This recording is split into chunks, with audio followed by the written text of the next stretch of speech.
Hello dear students. Students, last lecture में हमने photo electric effect की बात की थी। फोटो इलेक्ट्रिक इफेक्ट क्या होता है वो हमने वहां पे बाय डेफिनेशन समझ लिया था। मैं एक बार फिर से रिपीट कर देता हूं। Emission of electron from metal surface, ठीक है ना, by falling high frequency light. किसी भी मेटल सरफेस में से इलेक्ट्रॉन का इमिशन कराना या इजेक्शन करवाना, ठीक है, कैसे करवाना है, आपको हाई फ्रीक्वेंसी लाइट उस मेटल सरफेस पे इंसिडेंट करानी है। ठीक है, तो वहां से इलेक्ट्रॉन का जो इमिशन होता है और इस पूरे फिनोमेना को हम फोटो इलेक्ट्रिक इफेक्ट कहते हैं। अब स्टूडेंट्स, फोटो इलेक्ट्रिक इफेक्ट का जो एक्सपेरिमेंटल सेटअप है उसको हम स्टडी कर लेते हैं यहां पे। ठीक है, देखो स्टूडेंट्स, पहले तो मैं यहां पे एक डायग्राम बना देता हूं, ठीक है ना, जिससे हमें चीजें थोड़ी और बेहतर तरीके से क्लियर हो जाए। यहां पे सपोज करो स्टूडेंट्स कि इस तरीके की प्लेट है ऐसे, और ये यहां पर ऐसे कनेक्टेड है। यहां पर मैंने वोल्टमीटर लगा रखा है और यहां पे है माइक्रो एमीटर, ठीक है, इस तरीके से कनेक्टेड है। और ये जो सेटअप है, ये दो प्लेटें मैंने आपको दिखा रखी हैं, इसको एक क्वार्टज मटेरियल के अंदर इस तरीके से लाके रख लेना है ऐसे, ठीक है। और यहां पर स्टूडेंट्स एक विंडो लगानी है, विंडो, ठीक है। स्टूडेंट्स, ये वाली जो प्लेट है, इस वाली प्लेट को हम कहेंगे सी। सी का मतलब आपको समझना है कैथोड, ठीक है। और इस वाली प्लेट को मैं कहूंगा ए का मतलब आपको समझना है यहां पर एनोड, ठीक है। अब स्टूडेंट्स, ये यहां पर ये चैम्बर दिखाई दे रहा है, ये चैम्बर कैसा होना चाहिए, ये वैक्यूम चैम्बर होना चाहिए, वैक्यूम चैम्बर। और ये वैक्यूम चैम्बर क्यों होना चाहिए, अब आपके माइंड में ये बात आती है। इसलिए वैक्यूम चैम्बर इसलिए होना चाहिए कि जब यहां से इलेक्ट्रॉन का इमिशन होगा और वो इलेक्ट्रॉन जब इस वाली प्लेट की तरफ चलेंगे, ठीक है ना, तो कॉलिजन को अवॉइड करना है गैस मॉलिक्यूल्स के साथ में होने वाले कॉलिजन को। देखते हैं एक बार। और ये जो वैक्यूम चैम्बर है ये क्वार्टेज का बना होना चाहिए, है ना, या आप इस तरीके से इसको लिख सकते हैं विंडो। ये क्या है स्टूडेंट्स, विंडो, है ना। तो विंडो किसकी होनी चाहिए, क्वार्टेज की होनी चाहिए। क्वार्टेज एक मटेरियल आता है ना, क्वार्टेज विंडो। अब क्वार्टेज की ही विंडो यूज क्यों करनी है, because quartz only transmit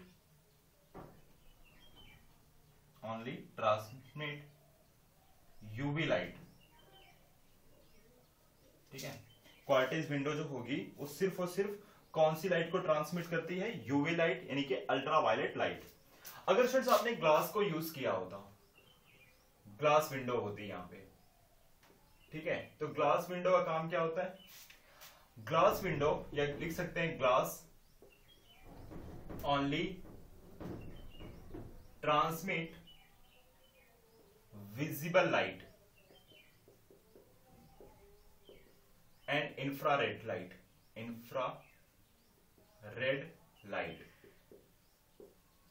but not UV light. समझ में आया स्टूडेंट्स कि मैंने यहां पर ग्लास जो विंडो है ये किसकी यूज कर ली है, क्वार्टेज मटेरियल की। और ऐसा इसलिए मैंने किया क्योंकि जो क्वार्टेज है वो सिर्फ और सिर्फ यूवी लाइट को ट्रांसमिट करता है। अगर स्टूडेंट्स मैंने यहां पर ग्लास का विंडो यूज किया होता तो हमें पता है कि ग्लास का विंडो सिर्फ और सिर्फ विजिबल लाइट और इंफ्रारेड लाइट को ट्रांसमिट करता है, बट यूवी लाइट को नहीं, बट नॉट यूवी लाइट, ठीक है स्टूडेंट्स। अब यहां से सपोज करो कि इस तरीके से यूवी रेज आ रही है, यूवी मतलब अल्ट्रावायलेट रेज। और मैंने आपको पहले ही बता दिया है स्टूडेंट्स कि फोटो इलेक्ट्रिक इमिशन में आपको हाई फ्रीक्वेंसी की लाइट यूज करनी होती है। अगर आपने लो फ्रीक्वेंसी की लाइट यूज की तो इलेक्ट्रॉन का इमिशन में भी पॉसिबल नहीं हो सकता, क्योंकि जो एनर्जी है, energy of photon E equal to h f है, और एनर्जी ऑफ फोटोन किस पे डिपेंड है? फ्रीक्वेंसी पे डिपेंड है, और h क्या है? Planck's constant. ठीक है ना स्टूडेंट्स? तो फ्रीक्वेंसी जितनी ज्यादा होगी एनर्जी उतनी ही ज्यादा होने वाली है, और एनर्जी का अमाउंट अगर बहुत ज्यादा है, ठीक है ना, तो यहां पर वो वर्क फंक्शन के अबव होने वाला है। ठीक है, तो जो यहां से इलेक्ट्रॉन का इमिशन होगा उनमें दो चीजें होनी चाहिए, मैंने आपको पहले भी बता दिया। सपोज करो कोई मेटल है, ठीक है, तो यहां से सपोज करो कि आपने कुछ फोटोन की बम्बार्डमेंट कराई है, फोटोन की, ठीक है, ये कौन सी एनर्जी है? E। अब ये वाली एनर्जी यहां पे जो भी इलेक्ट्रॉन्स होंगे वो उस एनर्जी को एब्जॉर्ब कर लेंगे, और एनर्जी को एब्जॉर्ब करने के बाद वो एनर्जी दो पार्ट में डिवाइड हो जाएगी। एक तो वो हो जाएगी वर्क फंक्शन, और दूसरी हो जाएगी काइनेटिक एनर्जी। रिपीट करता हूं, यहां से जो एनर्जी आपने दी है या लाइट फॉल की है मेटल सरफेस में, तो ये एनर्जी दो पार्ट में डिवाइड हो जाएगी। एक तो वो हो जाएगी वर्क फंक्शन, और दूसरा हो जाएगी काइनेटिक एनर्जी। वर्क फंक्शन क्यों? क्योंकि work function is the minimum amount of energy for ejection of electron, ठीक है, जस्ट इजेक्शन। और काइनेटिक एनर्जी क्यों? काइनेटिक एनर्जी इसलिए क्योंकि वो यहां से निकलकर कुछ वेलोसिटी v के साथ कुछ डिस्टेंस भी कवर करे, और वो चीज आपको यहां पर समझ में आ जाएगी। देखो स्टूडेंट्स, अब यहां से अगर यूवी लाइट आ रही है इस तरीके से यहां पे, और यूवी लाइट यहां पर आकर ऐसे फॉल होती है, ठीक है, कैथोड पर, तो यहां से इलेक्ट्रॉन का इमिशन होगा, और वो इलेक्ट्रॉन कुछ इस तरीके से आगे की तरफ मूव करेंगे। समझ में आ रही बात स्टूडेंट्स? ठीक है, मैं रिपीट करता हूं।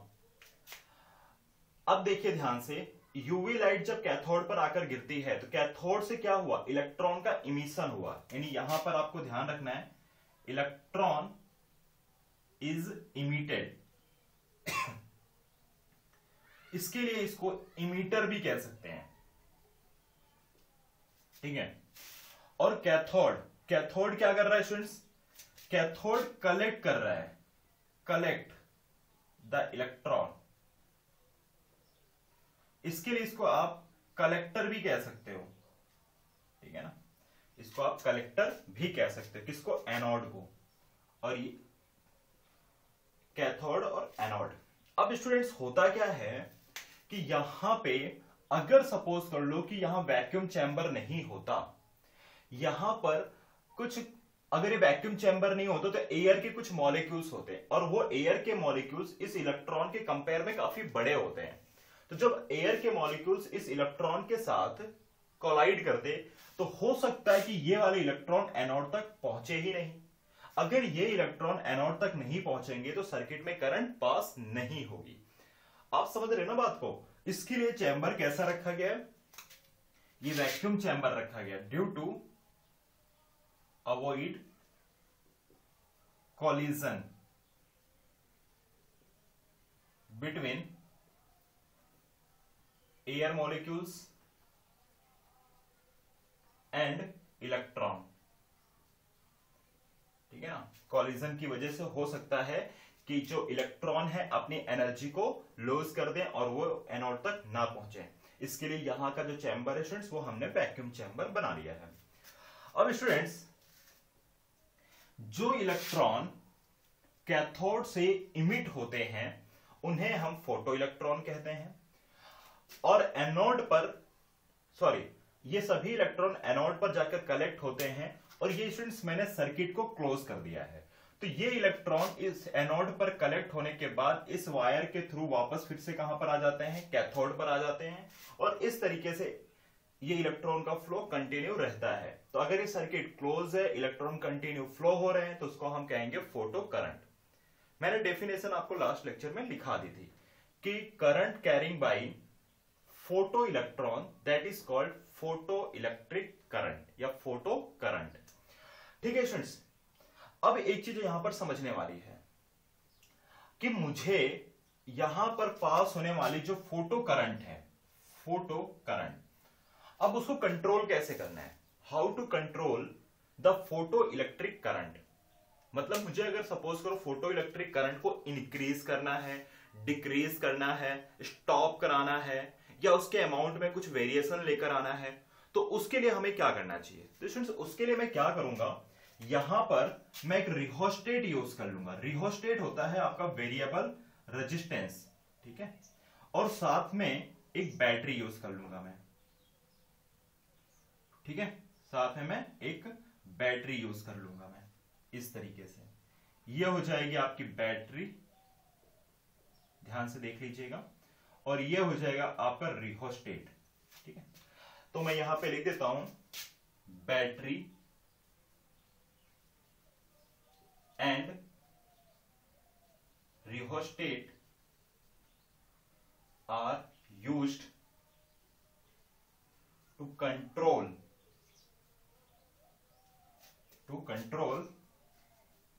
the photoelectric current। अब एक एक करके स्टूडेंट्स मैं एक्सप्लेन कर देता हूं इसको। देखो स्टूडेंट्स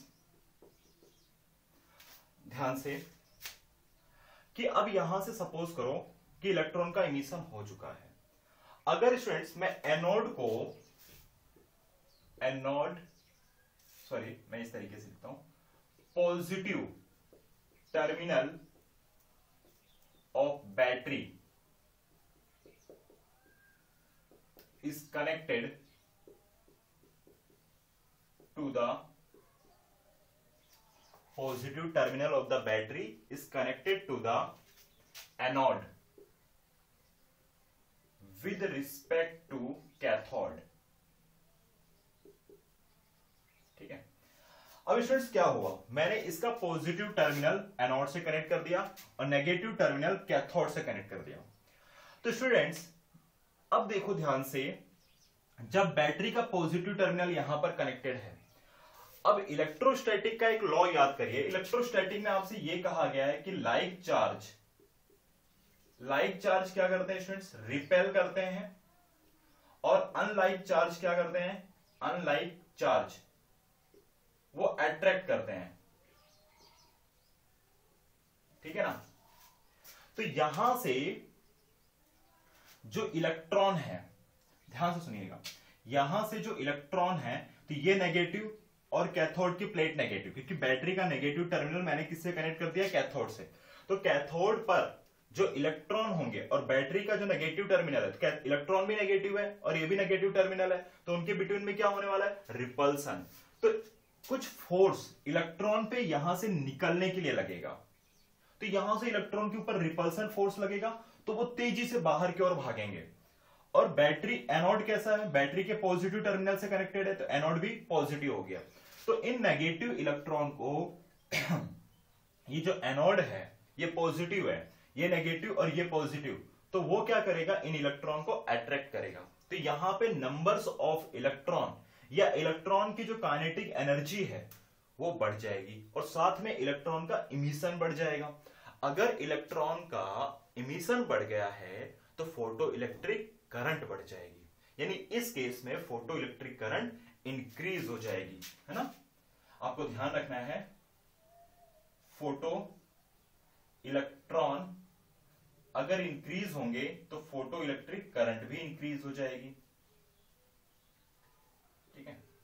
ये बात आपको ध्यान रखना है, ये रिलेशन डायरेक्टली प्रोपोर्शनल है। अगर नंबर ऑफ फोटो इलेक्ट्रॉन बढ़ेंगे तो फोटो करंट भी इंक्रीज हो जाएगी। अब इसका जस्ट अपोजिट, अगर इसका मैं जस्ट अपोजिट करूं यहां पे, जस्ट अपोजिट, कि अगर मैं बैटरी का पॉजिटिव टर्मिनल कैथोड से कनेक्ट कर दूं और नेगेटिव टर्मिनल मैं एनोड से कनेक्ट कर दूं, ठीक है ना, पॉजिटिव, इसको रिवर्स कर दो, बैटरी को रिवर्स कर दो, तो पॉजिटिव टर्मिनल आपने यहां पे लगा दिया, नेगेटिव टर्मिनल यहां पे लगा दिया, तो ये इलेक्ट्रॉन नेगेटिव है और एनोड भी नेगेटिव है, तो क्या हो जाएगा, रिपल्सन, यानी कि सभी इलेक्ट्रॉन एनोड पर नहीं पहुंचेंगे।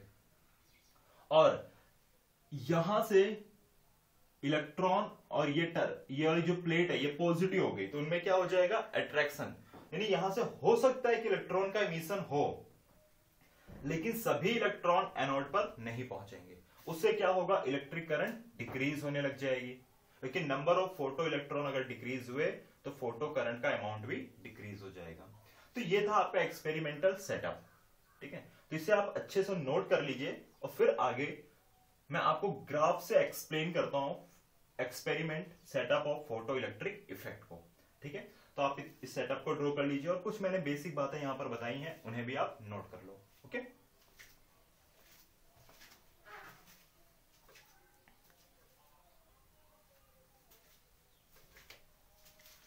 ओके स्टूडेंट्स, कंटिन्यू करते हैं और कुछ इंपॉर्टेंट टर्म्स हैं या कुछ इंपॉर्टेंट ग्राफ हैं उनको हम देखेंगे। सबसे पहले देखते हैं effect of intensity of incident light on photo electric current. ठीक है, अब मैं इसको एक्सप्लेन कर देता हूं कि इंटेंसिटी का फोटो इलेक्ट्रिक करंट पर क्या इफेक्ट होता है।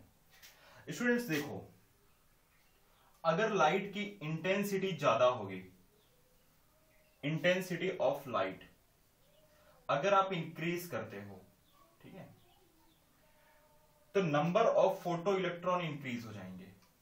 क्या इंक्रीज हो जाएगा? Number of photo electron increase हो जाएगा। ठीक है, और अगर number of photo electron increase हो गया तो फोटो इलेक्ट्रिक करंट भी क्या होगी? इंक्रीज। फोटो इलेक्ट्रिक करंट भी क्या हो जाएगी? इंक्रीज। समझ में आया स्टूडेंट्स? अगर आप लाइट की इंटेंसिटी को इंक्रीज करोगे तो number of photo electron increase हो जाएंगे, यहां से इलेक्ट्रॉन का जो इमिशन है वो इंक्रीज हो जाएगा। अगर नंबर ऑफ इलेक्ट्रॉन या number of emission of photo electron increase हो गया तो फोटो इलेक्ट्रिक करंट भी क्या हो जाएगी? इंक्रीज। ये एरो क्या बता रही है? इंक्रीज बता रही है।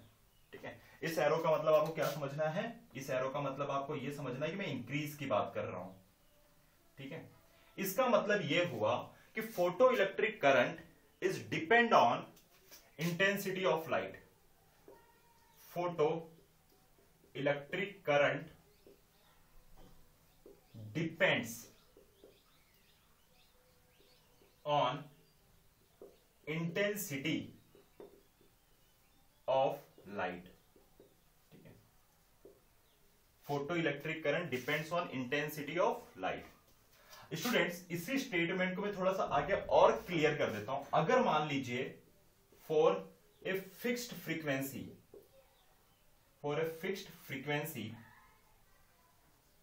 अगर मान लीजिए कि मैंने फ्रीक्वेंसी को फिक्स कर दिया, for a fixed frequency, if intensity of light increase then photoelectric current also increase. Then photoelectric current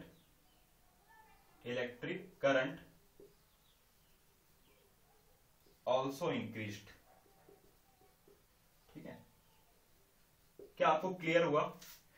students, मेरी ये लाइन यहां पर ध्यान से देखिएगा, एमसीक्यू में पूछा जा सकता है कि फोटो इलेक्ट्रिक करंट क्या लाइट की फ्रीक्वेंसी पे डिपेंड करती है या फोटो इलेक्ट्रिक करंट लाइट की इंटेंसिटी पे डिपेंड करती है? तो फोटो इलेक्ट्रिक करंट लाइट की इंटेंसिटी पे डिपेंड करती है। देखो स्टूडेंट्स, मैंने यहां पर फ्रीक्वेंसी को कांस्टेंट कर दिया।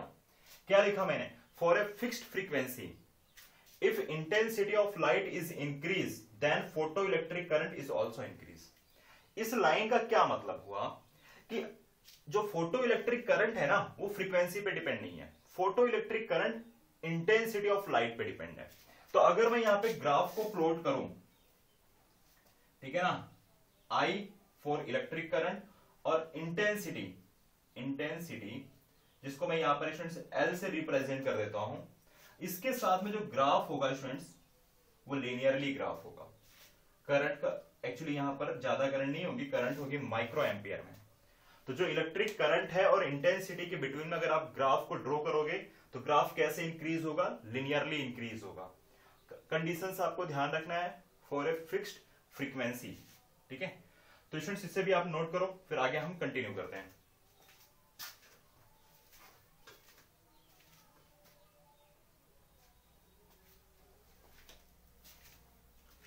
ओके स्टूडेंट्स, नेक्स्ट केस देखते हैं। स्टूडेंट्स सपोज करो यहां पे जो कि नेक्स्ट केस आपका मैंने ये बताया है कि effect of potential on photo electric current, यानी कि आप सेकंड केस में मैं बात बैटरी की कर रहा हूं। सपोज करो मैंने सेकंड केस में बैटरी को इंट्रोड्यूस करवा दिया है, ठीक है। तो स्टूडेंट्स क्या होता है कि आप पहले तो ये एज्यूम कर लो for a fixed frequency and intensity of light, intensity of light, मैंने यहां पर फ्रीक्वेंसी को भी फिक्स कर दिया है और लाइट की इंटेंसिटी को भी मैंने फिक्स कर दिया है। इन दोनों को फिक्स करने के बाद अब हम डिस्कस करेंगे पोटेंशियल पर, ठीक है, बैटरी के पोटेंशियल पर। देखो स्टूडेंट्स, मैं एक बार फिर से रिपीट करता हूं कि अगर मैंने यहां पर फ्रीक्वेंसी और इंटेंसिटी को फिक्स कर दिया है तो, और बैटरी के पॉजिटिव टर्मिनल को मैंने एनोड से कनेक्ट किया, बैटरी के नेगेटिव टर्मिनल को मैंने कैथोड से कनेक्ट कर दिया, ठीक है। तो स्टूडेंट्स क्या होगा, ये पॉजिटिव, इलेक्ट्रॉन नेगेटिव, तो यहां पर ये पॉजिटिव प्लेट इलेक्ट्रॉन को अपनी तरफ अट्रैक्ट करेगी, ये नेगेटिव प्लेट और इलेक्ट्रॉन भी नेगेटिव, तो उनके बिटवीन में क्या होगा, रिपल्सन। तो रिपल्सन फोर्स की वजह से यहां से इलेक्ट्रॉन का इमिशन बढ़ जाएगा और इसके अट्रैक्शन फोर्स की वजह से इलेक्ट्रॉन की काइनेटिक एनर्जी बढ़ जाएगी। तो होगा क्या कि अब नंबर्स ऑफ, यानी ज्यादा इलेक्ट्रॉन अब एनोड पर पहुंचने लगेंगे। समझ में आई बात? ऐसा कब हुआ स्टूडेंट्स, जब हमने बैटरी का पॉजिटिव टर्मिनल एनोड से कनेक्ट किया और बैटरी का नेगेटिव टर्मिनल कैथोड से कनेक्ट कर दिया स्टूडेंट्स। तो इसका मतलब क्या हुआ कि when positive potential of battery is increased, when positive potential of battery is increased, the photoelectric current also increase, photoelectric current also increased। क्या मेरी बात समझ में आ गई स्टूडेंट्स? यहां पर मैंने फ्रीक्वेंसी और इंटेंसिटी को कांस्टेंट रखा है, लेकिन अगर मैं बैटरी के पॉजिटिव पोटेंशियल को इंक्रीज करूंगा तो photo electric current is also increase, photo electric current is also increased. अब स्टूडेंट्स देखिए एक और बात, अब इस कैथोड प्लेट पे जो इलेक्ट्रॉन के नंबर्स होंगे वो तो कांस्टेंट होंगे ना भाई। इस प्लेट पर 200 इलेक्ट्रॉन हो सकते हैं या 2000 इलेक्ट्रॉन हो सकते हैं, लेकिन जो भी इलेक्ट्रॉन्स होंगे उनका अमाउंट तो कांस्टेंट होगा। आप बैटरी के पॉजिटिव पोटेंशियल को कंटिन्यू बढ़ाते जा रहे हो, तो स्टूडेंट्स एक ऐसा टाइम आएगा कि इस प्लेट के सभी इलेक्ट्रॉन इस प्लेट को इमिट कर चुके होंगे। अब एक बार नंबर ऑफ इलेक्ट्रॉन, यानी जितने भी नंबर ऑफ इलेक्ट्रॉन है यहां पे, उन सभी का इजेक्शन हो गया और आप पोटेंशियल को अभी भी बढ़ाते जा रहे हो, उससे कोई फर्क पड़ेगा नहीं। मेरे पास 100 इलेक्ट्रॉन थे, मैंने सभी इलेक्ट्रॉन दे दिए, अब कितना भी पोटेंशियल बढ़ाते जाओ, कभी कितना भी बढ़ाते जाओ, क्या फर्क पड़ता है, अब एक्स्ट्रा इलेक्ट्रॉन तो नहीं निकलेंगे। तो यानी कि आप इस तरीके से कह सकते हो कि अगर मैं सभी फोटो इलेक्ट्रॉन एनोड ए पर पहुंचा दूं तो उसके बाद जो फोटो इलेक्ट्रिक करंट होगी वो कांस्टेंट हो जाएगी और एक सैचुरेशन कंडीशन में पहुंच जाएगी। When all photoelectron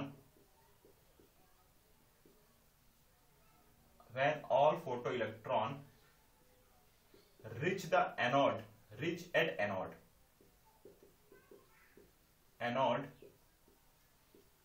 current becomes maximum,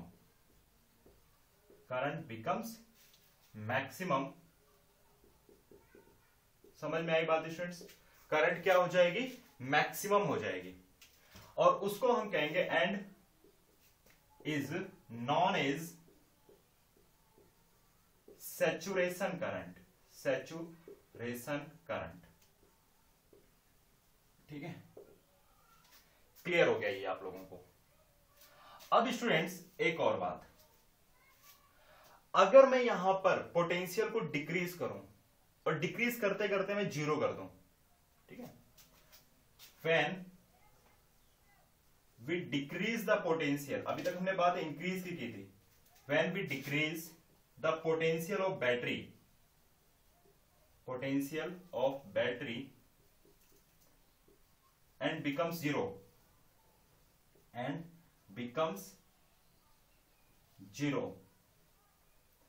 मैंने बैटरी के पोटेंशियल को डिक्रीज कराना स्टार्ट कर दिया और डिक्रीज करते करते मैंने बैटरी के पोटेंशियल को जीरो कर दिया। स्टूडेंट्स क्या सोच के बताओ, क्या यहां पर फोटो इलेक्ट्रिक करंट जीरो हो जाएगी? नहीं होगी। अगर आपका पोटेंशियल जीरो भी हो गया तो भी यहां पर कुछ ना कुछ थोड़ी सी ही सही माइक्रो या मिली एम्पियर में फोटो इलेक्ट्रिक करंट तो पास होगी ना स्टूडेंट्स। क्यों पास होगी? वो इस अल्ट्रा वायलेट की वजह से, क्योंकि ये अल्ट्रा वायलेट रे यहां पर कितनी एनर्जी दे रहा है? इक्वल टू HF, और इस एनर्जी की वजह से फोटो इलेक्ट्रॉन का एमिशन होगा और उनके पास जो अपनी काइनेटिक एनर्जी होगी, उस काइनेटिक एनर्जी की वजह से वो फोटो इलेक्ट्रॉन एनोड पर पहुंचेंगे और सर्किट में इलेक्ट्रिक करंट पास होगी। एक्सपेरिमेंटल सेटअप आप याद करिए, जब मैंने इसको कनेक्ट भी नहीं किया था इस पूरे सिस्टम को, तो भी यहां पर फोटो करंट पास हो रही थी। तो इसका मतलब क्या हुआ कि अगर मैं पोटेंशियल ऑफ बैटरी को जीरो भी कर दूं, बट फोटो इलेक्ट्रॉन या photo electric current is not zero, but it is photoelectric current is not zero, ठीक है, because the emission of electron is continue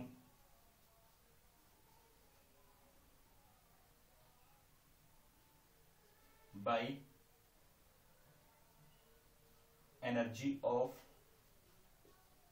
light, but it may be low, but ये जो electric current होगी ये कम होगी। क्या हो जाएगी? इलेक्ट्रिक करंट कम हो जाएगी। तो when we decrease the potential of battery become zero, ठीक है, but photoelectric current is not zero because emission of electron is continued by energy of light, but it may be low। ये current क्या होने वाली है? लो होगी, कम होगी, लेकिन जीरो नहीं होगी, ठीक है। अब एक और बात, तो इस हिसाब से हम कह सकते हैं यहां पे कि जो इलेक्ट्रॉन है, फोटो इलेक्ट्रॉन है, वो अपनी कुछ काइनेटिक एनर्जी की वजह से यहां पर पहुंच गए थे और इसके लिए सर्किट में करंट पास होने लगी एट द आप कह सकते हो कि जीरो पोटेंशियल। लेकिन स्टूडेंट्स, अब मैं आपसे ये कहूं कि नहीं, मुझे करंट को जीरो ही कराना है, मैंने पोटेंशियल को जीरो कर दिया है, ठीक है ना, मैंने पोटेंशियल को जीरो कर दिया है, लेकिन सर्किट में अभी भी करंट पास हो रही है, थोड़ी सी सही, लेकिन पास हो रही है, मुझे जीरो कराना है। तो स्टूडेंट्स, मुझे नेगेटिव पोटेंशियल देना पड़ेगा इस सिस्टम को, यानी कि जीरो से भी कम नेगेटिव। आपको पता है कार्टेशियन कोऑर्डिनेट में आपने पढ़ा है, जीरो के उधर की वैल्यू, राइट साइड की वैल्यू पॉजिटिव और लेफ्ट साइड की वैल्यू नेगेटिव। अगर मैं इस पूरे सिस्टम को नेगेटिव पोटेंशियल दे दूं तो करंट विल बिकम जीरो। समझ में आ रही बात students? When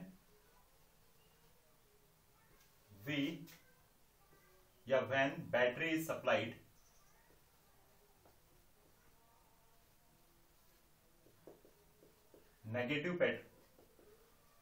when battery is supplied negative potential,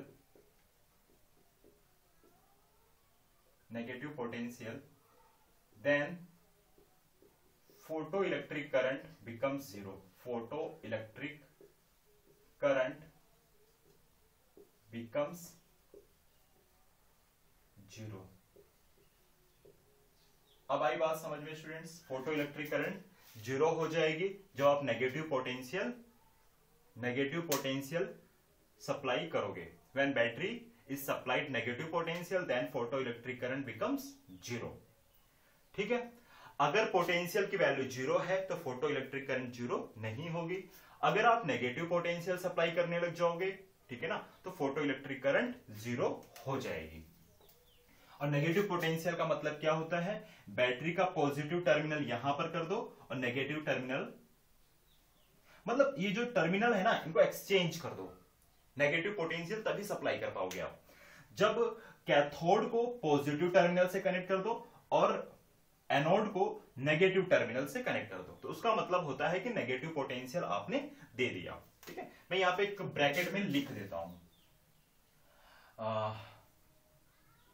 cathode is connected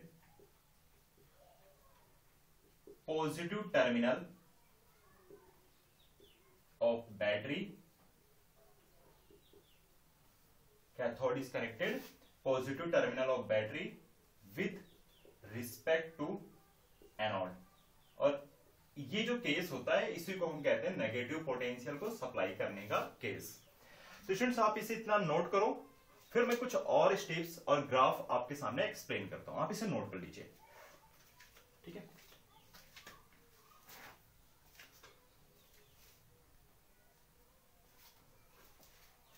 okay students, जिस पार्टिकुलर नेगेटिव पोटेंशियल पर फोटो इलेक्ट्रिक करंट यहां 0 हुई थी उसको हम कहेंगे स्टॉपिंग पोटेंशियल। ध्यान से देखिएगा, मैं लिख देता हूं यहां पे, eight particular negative potential, eight particular negative potential photo electric current becomes 0। photo electric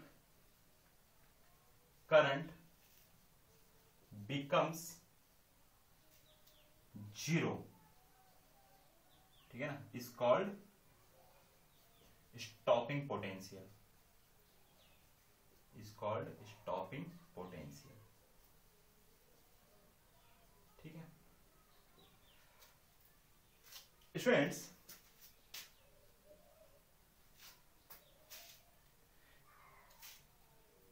intensity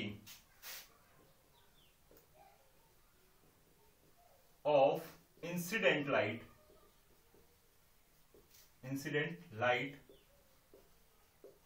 is not affect stopping potential।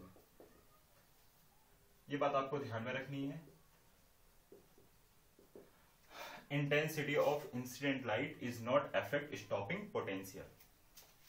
Students चलिए मैं ग्राफ के थ्रू अब आपको एक्सप्लेन करता हूं। अभी तक मैंने आपको जितनी भी बातें बताई हैं उसको मैं ग्राफ के थ्रू एक्सप्लेन कर देता हूं। ठीक है ना स्टूडेंट्स, यहां पे देखिए इलेक्ट्रिक करंट है, माइक्रो एम्पियर मैंने दिखाया, और यहां पर जो मैं बनाने जा रहा हूं पोटेंशियल के लिए ग्राफ होगा। किसके लिए होगा स्टूडेंट्स, पोटेंशियल के लिए। Potential at A for anode, ये होगा पोटेंशियल बी। स्टूडेंट्स देखिए, ये है आपका जीरो पोटेंशियल। जीरो पोटेंशियल पर फोटो इलेक्ट्रिक करंट 0 नहीं होगी, फोटो इलेक्ट्रिक करंट कुछ ना कुछ होगी ऐसे, है ना, 0 नहीं होगी। ये बात आपको पता है, क्योंकि अगर पोटेंशियल 0 भी है, ठीक है ना, तो भी यहां पर इलेक्ट्रिक करंट पास होगी, वो इसकी वजह से होगी। ठीक है, तो इसके लिए फोटो इलेक्ट्रिक करंट 0 पोटेंशियल पर 0 नहीं होगी। अब स्टूडेंट्स अगर आप पोटेंशियल को कंटिन्यू इंक्रीज करोगे, अगर स्टूडेंट्स आप पोटेंशियल को कंटिन्यू इंक्रीज करोगे, ये पॉजिटिव है और ये नेगेटिव है, पोटेंशियल को अगर आप कंटिन्यू इंक्रीज करोगे तो photo electric current continue increase होती जाएगी, और एक बार ये सभी इलेक्ट्रॉन यहां से इमिट हो गए तो फोटो इलेक्ट्रिक करंट कांस्टेंट हो जाएगी, मैक्सिमम हो जाएगी और सैचुरेटेड हो जाएगी, और करंट इस तरीके से चलेगी फिर। ठीक है, क्लियर हुआ? अब स्टूडेंट्स मैंने एक बात और आपको लिख के बताई यहां पे कि intensity of light is not affect the stopping potential. अगर स्टूडेंट्स यहां पर मान लेता हूं मैं कि जो इंटेंसिटी है, इंटेंसिटी वो L1 है, ठीक है, और अगर students L1 less than L2 हो, यानी कि मैं एक और लाइट का एग्जांपल ले लूं और उसकी इंटेंसिटी यहां पर L2 है, ठीक है ना, तो उसकी फोटो इलेक्ट्रिक करंट ज्यादा होगी। ये बात आपको ध्यान रखनी है, ठीक है। तो इस तरीके से ग्राफ यहां पर बनने वाला है, ठीक है। और इस वाली करंट को स्टूडेंट्स हम क्या कहेंगे, ये जो करंट है इसको हम कहेंगे सैचुरेशन करंट, ठीक है। ओके स्टूडेंट्स, तो हमने अभी इस टॉपिक में क्या पढ़ा, हमने पढ़ा है effect of potential on potential current, ठीक है ना स्टूडेंट्स। तो एक बार आप इसे अच्छे से नोट कर लीजिए, ठीक है। और मुझे ऐसी उम्मीद है कि आज का लेक्चर आपको क्लियर हो गया होगा। थोड़ा सा इंटरेस्टिंग भी है, ऐसा है नहीं कि इंटरेस्टिंग नहीं है, थ्योरेटिकल है बट इंटरेस्टिंग भी है, ठीक है। रिमेनिंग कुछ और ग्राफ की हम स्टडी करेंगे फोटो इलेक्ट्रिक इफेक्ट के अंदर, इसी तरीके से जो हमने आज किया, ठीक है। तो उन रिमेनिंग जो ग्राफ्स हैं उनको हम नेक्स्ट लेक्चर में डिस्कस करेंगे। Okay students, bye.